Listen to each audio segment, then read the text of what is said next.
دوستوں، موت برحق ہے جو ہمیں کبھی بھی آ سکتی ہے، لیکن کچھ لوگ ایسے بھی ہوتے ہیں جو مرنے سے پہلے اپنی آخری نشانی ایک تصویر کی شکل میں چھوڑ دیتے ہیں۔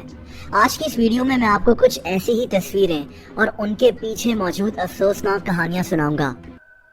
پہلی تصویر ایک کینیڈین آئس ہاکی ٹیم کی ہے۔ اس ٹیم کا نام ہمبولڈ برونکس تھا۔ 6 اپریل 2018 کو یہ ٹیم ایک بس میں ٹریول کر رہی تھی۔ بس میں 30 لوگ موجود تھے۔ یہ بس ایک ہائی وے سے گزر رہی تھی۔ یہ ٹیم ایک میچ کھیلنے کے لیے جا رہی تھی۔ اچانک ان کے سامنے ایک ٹرک آ گیا۔ یہ ٹرک جسکرت سنگھ سدھو نام کا ڈرائیور چلا رہا تھا۔ اس نے سٹاپ کے سائن کی پرواہ کیے بغیر اپنے ٹرک کو نہیں روکا۔ یہ ٹرک کو 100 کلومیٹر پر آور کی رفتار سے چلا رہا تھا۔ یہ ٹرک سیدھا جا کر ہمبولڈ برونکس کی بس میں جا کر لگا۔ یہ اتنا شدید حادثہ تھا کہ بس میں بیٹھے 16 لوگ مارے گئے اور 13 شدید زخمی ہوئے۔ ہمبولڈ برونکس کی ٹیم ختم ہو چکی تھی۔ ایک ڈرائیور کی غلطی سے کئی فیملیز تباہ ہو گئیں۔ جسکرت سنگھ سدھو کو 8 سال قید کی سزا ہوئی تھی۔ یہ تصویر اس ٹیم کی وہ آخری تصویر تھی جو انہوں نے میچ کھیلنے سے پہلے لی تھی، لیکن یہ نہیں جانتے تھے کہ یہ تصویر ان میں کئی لوگوں کی زندگی کی آخری تصویر ہوگی۔ دوستو، اگلی تصویر پرنسس لیڈی ڈیانا کی ہے۔ لیڈی ڈیانا برطانوی شاہی خاندان کی ایک ممبر تھی اور ویلز کی شہزادی تھی، لیکن اس کی اصل بجائے شہرت اس کا چیریٹی ورک تھا۔ یہ عام لوگوں میں اپنے شاہی پروٹوکول کی پرواہ کیے بغیر گھل مل جاتی تھی۔ لیڈی ڈیانا خود کہتی تھی کہ یہ برطانیہ کی ملکہ کبھی نہیں بن سکتی، کیونکہ یہ شاہی خاندان کے طور طریقوں کی فکر نہیں کرتی تھی۔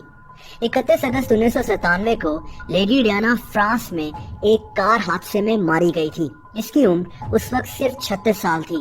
اس کی گاڑی میں 4 لوگ موجود تھے۔ اس کا دوست ڈوڈی فائد، اس کا باڈی گارڈ ٹریور جونز اور اس کی گاڑی کا ڈرائیور ہنری پال۔ یہ ڈرائیور شدید نشے میں تھا۔ ایک ٹنل سے گزرتے ہوئے اس سے گاڑی قابو نہیں ہو سکی اور ایکسیڈنٹ ہو گیا۔ اس حادثے میں صرف لیڈی ڈیانا کا باڈی گارڈ بچ سکا۔ یہ تصویر لیڈی ڈیانا کی آخری تصویر تھی جب وہ اپنے ہوٹل سے نکل کر گاڑی میں بیٹھی تھی۔ اگلی افسوسناک تصویر اینے فیبر نام کی ایک لڑکی کی ہے۔ اس کا کیس کافی مشہور ہوا تھا۔ اس لڑکی کا تعلق نیدرلینڈ سے تھا۔ 29 سپٹمبر 2017 کو یہ 25 سالہ لڑکی ایک روڈ پر اپنی بائک چلا رہی تھی۔ اس روڈ کے آس پاس سنسان جنگل تھا۔ اچانک بارش شروع ہو گئی۔ اینے فیبر نے اپنی بائک روکی اور بارش میں ایک سیلفی لے کر اپنے ہونے والے شوہر کو بھیجی۔ اس کی بہت جلدی شادی ہونے والی تھی، لیکن یہ اس کی زندگی کی آخری تصویر تھی۔ یہ لڑکی نہیں جانتی تھی کہ کوئی اس کا پیچھا کر رہا ہے۔ یہ 27 سال کا آدمی مائیکل پی تھا جو اینے کو کڈنیپ کرنا چاہتا تھا۔ یہ بھی اپنی بائک پر تھا۔ اس نے جان بوجھ کر اینے کی بائک کو ہٹ کیا۔ اینے نیچے گری اور اس نے اینے کو اغوا کر لیا۔ یہ اس کو ساتھ موجود سنسان جنگل میں لے گیا۔ اینے شور مچاتی رہی اور اس آدمی نے اس کو قتل کر دیا۔ یہ تصویر اینے فیبر کی آخری تصویر تھی جو اس کے قتل سے کچھ دیر پہلے لی گئی تھی۔ پولیس نے اینے کو ڈھونڈنا شروع کر دیا اور 13 دن کے بعد اس کی لاش اسی جنگل سے ملی تھی۔ یہ اگلی پکچر کارل والنڈا کی ہے جو اس کی موت سے صرف کچھ سیکنڈز پہلے لی گئی تھی۔ کارل والنڈا ایک جرمن امریکن سٹنٹ پرفارمر تھا۔ اس نے 6 سال کی عمر سے ہی سٹنٹس کرنا شروع کر دیے تھے۔ یہ انتہائی پتلی رسی پر خود کو بیلنس کر کر چلتا تھا۔ اونچی اونچی عمارتیں ہوں یا کوئی اسٹیڈیم، کارل والنڈا انتہائی اونچائی پر رسی پر خود کو بیلنس کر کر دنیا کو حیران کر دیتا تھا۔ لیکن 22 مارچ 1978 کو وہ ہوا جو کسی نے سوچا نہیں تھا۔ 73 سالہ کارل پورٹو ریکو میں ایک سٹنٹ پرفارم کر رہا تھا۔ اس سٹنٹ کو لاکھوں لوگ ٹی وی پر لائیو دیکھ رہے تھے۔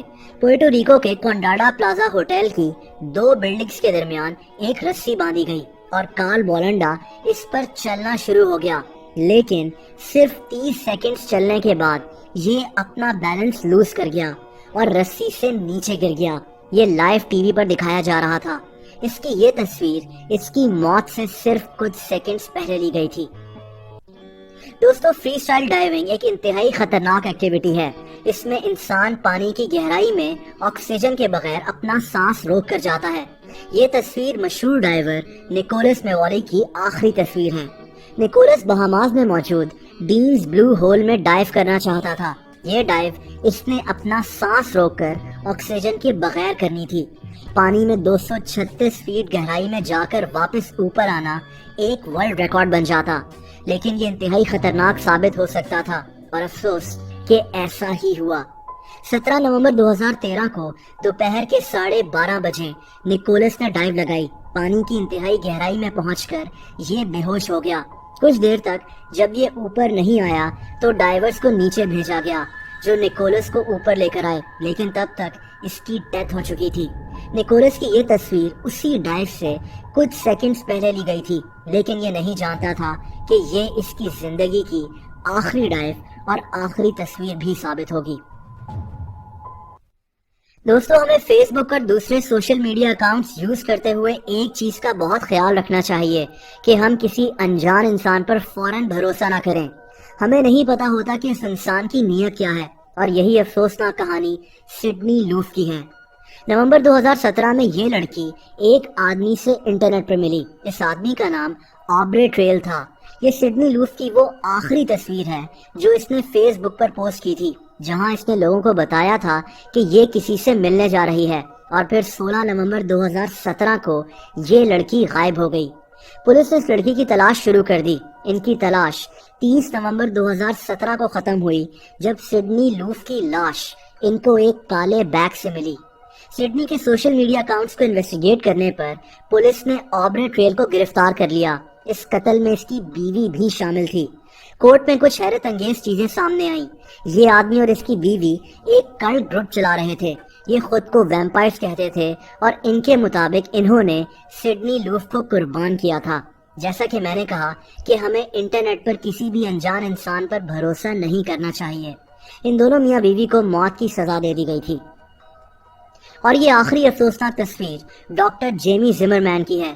یہ امریکہ میں ABC نیوز کے لیے کام کرتی تھی۔ 2015 میں 31 سالہ ڈاکٹر جیمی ہوائی میں چھٹیاں منانے گئی۔ اس نے یہ تصویر ہوائی کے خوبصورت بیچ کے سامنے کھڑے ہو کر لی اور فیس بک پر پوسٹ کر دی، لیکن یہ ڈاکٹر جیمی کی زندگی کی آخری تصویر تھی۔ اس کے بعد ڈاکٹر جیمی غائب ہو گئی۔ کئی دن تلاش کرنے کے بعد اس کی لاش ایک سمندر سے ملی تھی۔ مانا یہ جاتا ہے کہ یہ ایک دریا کراس کر رہی تھی اور وہاں یہ سلپ ہو گئی اور دریا اس کو بہا کر سمندر کی طرف لے گیا، یعنی اس کی موت ڈوبنے سے ہوئی تھی۔ لیکن یہ صرف ایک گیس ہے، حقیقت میں کیا ہوا تھا کوئی نہیں جانتا۔